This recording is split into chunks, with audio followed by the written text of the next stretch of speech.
दोस्तों नमस्कार। मेरे YouTube चैनल कल्याण पथ में आप सब लोगों का बहुत बहुत स्वागत है, अभिनंदन है। भगवान बुद्ध की जातक कथाओं में से एक कथा है लोभ का अंत मौत।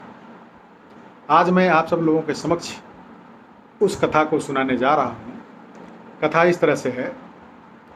हिमालय के घने वन में सिलवा नाम का एक हाथी रहता था। उसका शरीर चांदी की तरह चमकीला और सफ़ेद था। उसकी आंखें हीरे की तरह चमकदार थीं। उसकी सूंड सुहागा लगे सोने के समान कांतिमय थी, चमकदार थी। उसके चारों पैर तो मानो लाख के बने हुए थे। वह 80,000 हाथियों का राजा भी था। वन में विचरण करते हुए एक दिन सिलवा ने एक व्यक्ति को विलाप करते हुए देखा। उसकी भंगिमा से स्पष्ट था कि वह उस निर्जन वन में अपना मार्ग भूल बैठा है। सिलवा को उस व्यक्ति की दशा पर दया आ गई।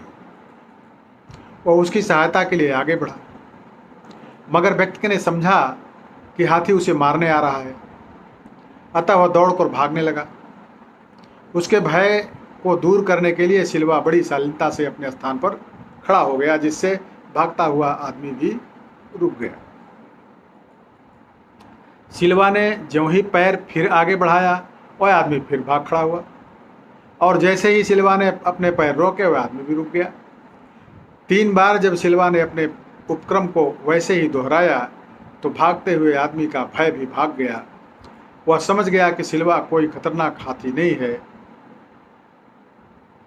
तब वह आदमी निर्भीक होकर अपने स्थान पर स्थिर खड़ा हो गया। सिलवा ने तब उसके पास पहुंचकर उसकी सहायता का प्रस्ताव रखा। आदमी ने तत्काल उसके प्रस्ताव को स्वीकार किया। सिलवा ने उसे तब अपनी सूंड से उठाकर अपनी पीठ पर बिठाया और अपने निवास पर ले गया। वहां ले जाकर के नाना प्रकार के फलों से उसकी अवगत की। अंततः जब उस आदमी की भूख प्यास का निवारण हो गया तो सिलवा ने उसे पुनः अपनी पीठ पर बिठाकर उस निर्जन वन के बाहर उसकी बस्ती के करीब लाकर छोड़ दिया। वह आदमी लोभी और कृतज्ञ था। तत्काल ही वह एक शहर के बाजार में एक बड़े व्यापारी से हाथी दांत का सौदा कराया। कुछ ही दिनों में वह आरी आदि औजार और रास्ते के लिए समुचित भोजन का प्रबंध करके सिलवा के निवास स्थान की ओर चल पड़ा। जब वह व्यक्ति सिलवा के सामने पहुंचा तो सिलवा ने उससे उसके फिर से वहां आने का उद्देश्य पूछा। उस व्यक्ति ने तब अपनी निर्धनता दूर करने के लिए उसके दांतों की याचना की। उससे उसके दांत मांगे कि आप अपने दांत दे दीजिए, हम इसको बेच करके अपनी निर्धनता, अपनी गरीबी दूर करेंगे। उन दिनों सिलवा दानशील होने की साधना कर रहा था, अतः उसने उस आदमी की याचना को सहर्ष स्वीकार कर लिया तथा उसकी सहायता के लिए घुटनों पर बैठ गया ताकि वह उसके दांत काट सके। उस व्यक्ति ने सिलवा का दांत काट लिया और शहर लौट करके उसे बेच दिया और उसकी भरपूर कीमत भी पाई, मगर प्राप्त धन से उसकी तृष्णा और भी बलवती हो गई। वह महीने भर बाद फिर सिलवा के पास पहुंच गया और उसके शेष दांतों की याचना करने में कर बैठा। सिलवा ने उसे पुनः अनुग्रहित किया और कुछ ही दिनों के बाद वह लोभी फिर से सिलवा के पास पहुंचा और उसके शेष दांतों को भी निकाल कर ले जाने की इच्छा जताई। दान परायण सिलवा ने उस व्यक्ति की इस याचना को भी सहर्ष स्वीकार कर लिया। फिर क्या था, क्षण भर में वह आदमी सिलवा के मसूड़ों को काट कर छेद करके उसके सारे दांत निकालकर, जड़ सहित निकालकर अपने गंतव्य को तत्काल प्रस्थान कर गया। खून से लथपथ दर्द से व्याकुल कराहता सिलवा फिर जीवित ना रह सका और कुछ समय उपरांत सिलवा ने दम तोड़ दिया।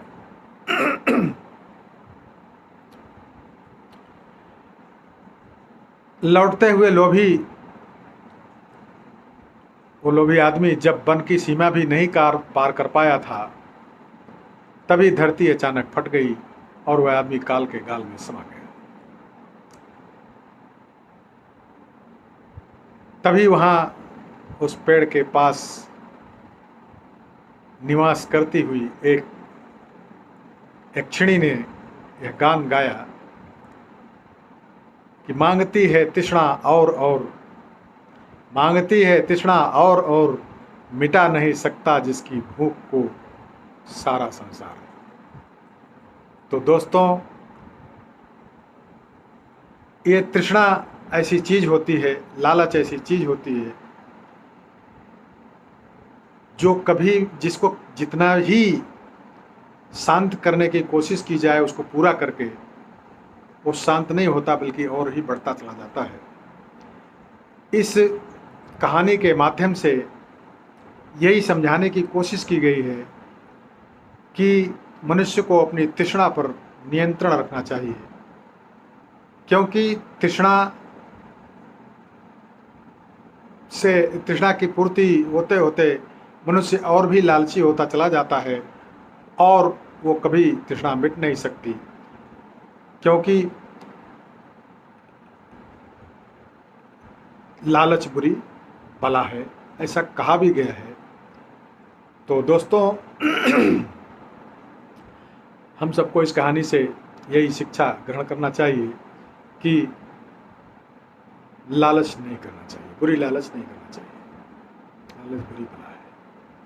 बहुत बहुत धन्यवाद दोस्तों कहानी सुनने के लिए।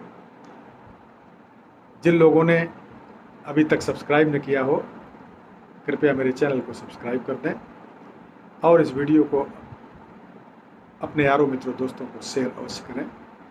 बहुत बहुत धन्यवाद।